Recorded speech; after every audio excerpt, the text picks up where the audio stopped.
1장 18절부터 20절까지의 말씀입니다. 골로새서 1장 18절부터 20절까지의 말씀입니다.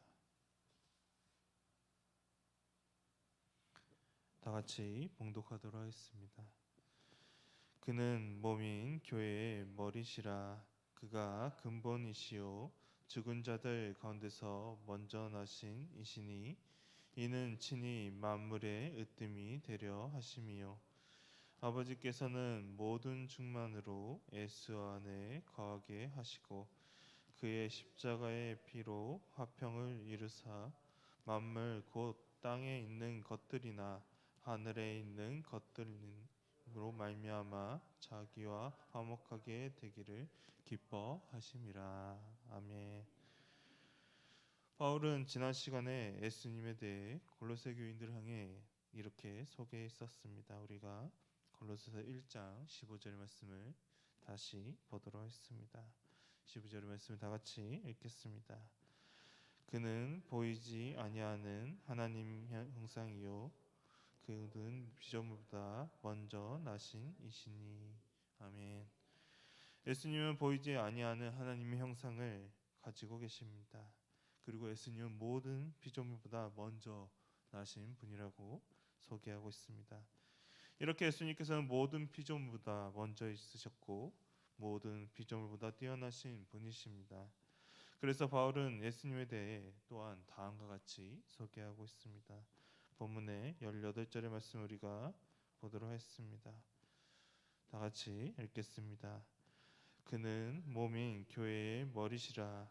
그가 근본이시요 죽은 자들 가운데서 먼저 나신 이시니 이는 친히 만물의 으뜸이 되려 하심이요. 아멘. 예수님은 그분의 몸인 교회의 머리가 되신다고 말하고 있습니다. 오직 예수님만이 교회의 머리가 되실 수가 있습니다. 머리라는 것은 어떤 것일까요? 몸에 있어서 너무나도 중요한 부분을 차지하고 있습니다. 없어서는 안 됩니다. 몸에 있어서 가장 핵심이 되는 부분이기 때문입니다. 그래서 머리를 다치게 되면 어떻게 되나요? 아무리 몸이 멀쩡하고 몸이 건강해도 머리를 다치게 되면 움직일 수 없게 됩니다. 내 입과 목이 건강해도 머리를 다치게 되면 아무런 말조차 할 수가 없게 됩니다. 그리고 머리가 가진 의미는 또한 어떠한 것이 있을까요? 그것은 바로 권세와 능력을 지닌 지위를 가리키고 있습니다.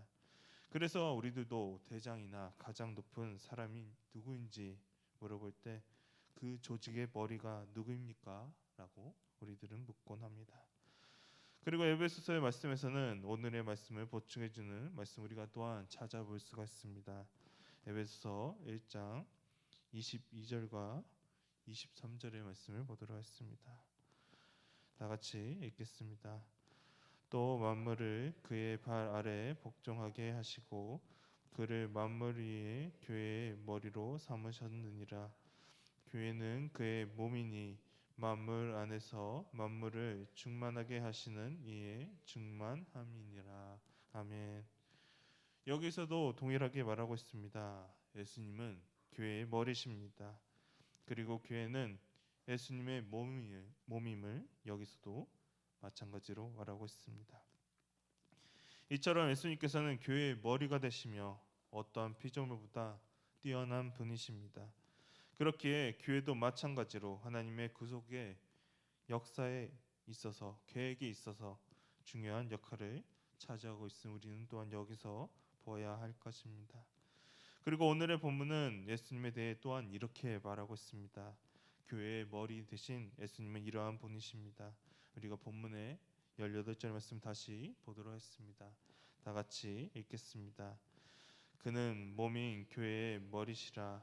그가 근본이시요 죽은 자들 가운데서 먼저 나신 이시니 친히 만물의 으뜸이 되려 하심이요. 아멘. 바로 예수님은 근본이십니다. 그리고 죽은 자들 가운데서 먼저 살아나셨습니다. 고린도전서에도 이렇게 말하고 있습니다. 고린도전서 15장 20절의 말씀을 우리가 보도록 하겠습니다. 다 같이 읽겠습니다. 그러나 이제 그리스도께서 죽은 자 가운데서 다시 살아나사 잠자는 자들의 첫 열매가 되셨도다. 아멘. 예수님께서는 이처럼 십자가에 죽으시고 다시 부활하셨습니다. 그렇다면 왜 예수님께서 죽은 자 가운데서 먼저 일어나셨을까요? 답은 바로 이것입니다. 18절의 말씀에 있는 것 같이 예수님께서는 친히 만물의 으뜸이 되려 하시기 때문입니다. 예수님은 세상의 눈으로 보았을 때에는 어쩌면 가장 낮은 자리로 오셨습니다. 준비된 것 없이 말 구유 위에 태어나셨습니다. 그리고 이 땅에서 가장 비참한 죽음을 맞이하셨습니다. 하나님께서 사랑하신 사람의 손에 의해 예수님께서는 죽음을 당하셨습니다. 세상의 눈으로 보면 정말로도 비참한 그러한 죽음입니다. 이대로 끝날 것만 같이 보였습니다. 그러나 예수님께서는 죽은 자 가운데서 다시 살아나셔서 잠자는 자들의 첫 열매가 되셨습니다. 부활하심으로 말미암아 이 세상의 모든 피조물보다 으뜸이 되셨습니다. 예수님의 죽음에서 승리는 죄에 대한 승리이며 예수님께서는 이제 더 이상 낮은 자리에 위치한 것이 아니라 예수님께서 이제는 당연히 있어야 할 위치인 하늘 보좌 위에 앉게 되셨습니다. 하나님 우편에 앉으셨습니다. 그렇기 때문에 예수님의 죽으심과 부활하심은 세상의 생각과도 너무나도 다릅니다. 예수님의 부활하심은 이 세상의 어떤 그 무엇보다 더 뛰어나심을 보여주는 명백한 사실이자 사건입니다. 그리고 우리가 이어서 다음 구절을 보도록 하겠습니다. 19절의 말씀입니다. 우리가 19절의 말씀을 우리말 성경으로 보도록 하겠습니다. 다 같이 읽겠습니다. 이것은 아버지께서 모든 충만으로 아들 안에 거하게 하시기를 기뻐하셨고. 아멘. 그렇다면 하나님 아버지께서는 모든 충만으로 아들 안에 거하게 하시기를 왜 하나님께서 기뻐하셨을까요? 하나님이 그리스도 안에 충만하게 임재하시는 목적은 바로 그 다음 구절에 등장하게 됩니다. 우리가 본문의 20절의 말씀을 다 같이 보도록 하겠습니다. 다 같이 읽겠습니다. 그의 십자가의 피로 화평을 이루사 만물 곧 땅에 있는 것들이나 하늘에 있는 것들이 그로 말미암아 자기와 화목하게 되기를 기뻐하심이라. 아멘. 그것은 바로 모든 만물이 예수님과 화목하게 하시기를 위함입니다. 아담과 하와 이후로는 망가져왔던 하나님과의 피조물과의 관계가 예수 그리스도로 말미암아 다시 회복하게 하시기 위함입니다. 그리고 이것이 가능하게 된 사건이 바로 십자가의 그 사건입니다. 그래서 20절에서도 말합니다. 예수님의 십자가의 그 피로 화평을 이루셨다고 본문은 말하고 있습니다. 예수님의 십자가의 죽으심은 단순한 죽음이 아닙니다. 비록 당시에 죄인들이 받는 그러한 십자가의 형에 당하시고 죽으셨지만 그 피로 말미암아 화평을 이루셨습니다. 에베소서에도 동일하게 말하고 있습니다. 에베소서 2장 13절부터 16절까지의 말씀 우리가 보도록 하겠습니다. 에베소서 2장 13절부터 16절까지의 말씀을 다 같이 읽겠습니다. 이제는 전에 멀리 있던 너희가 그리스도 예수 안에서 그리스도의 피로 가까워졌느니라.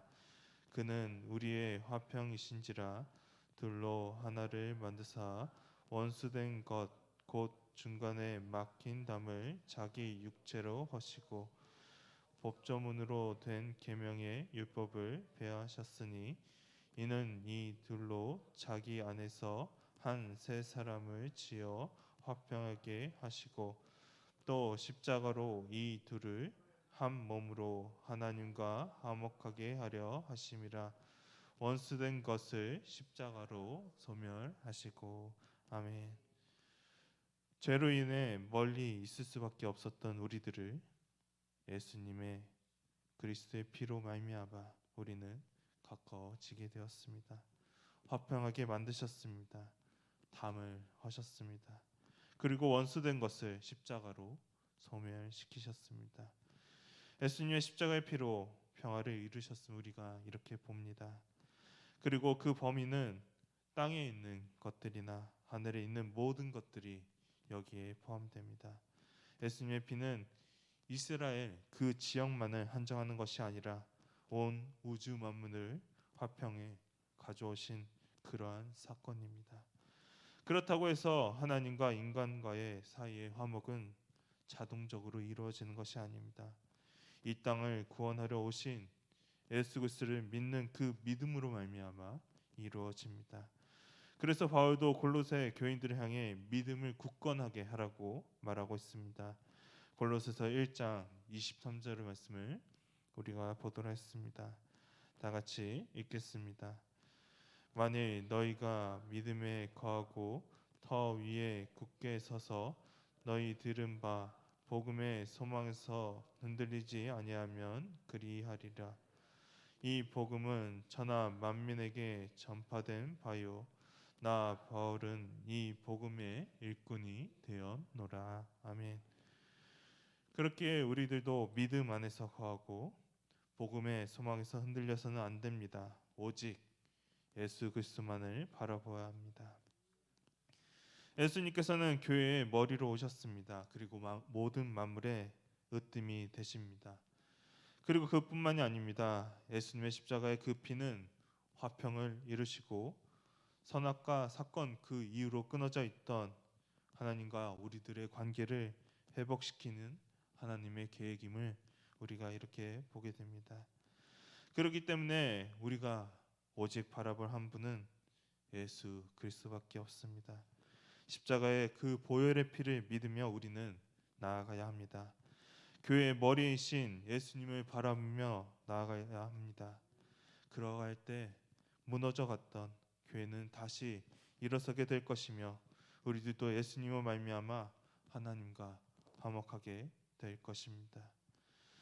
죄인 되었던 그리고 흠밖에 없었던 우리들을 구원하시고 다시 하나님께로 이끌어 주신 오직 예수 그리스도만을 바라보며 나아갈 수 있는 우리 미아교회 성도님 되시기를 소망합니다.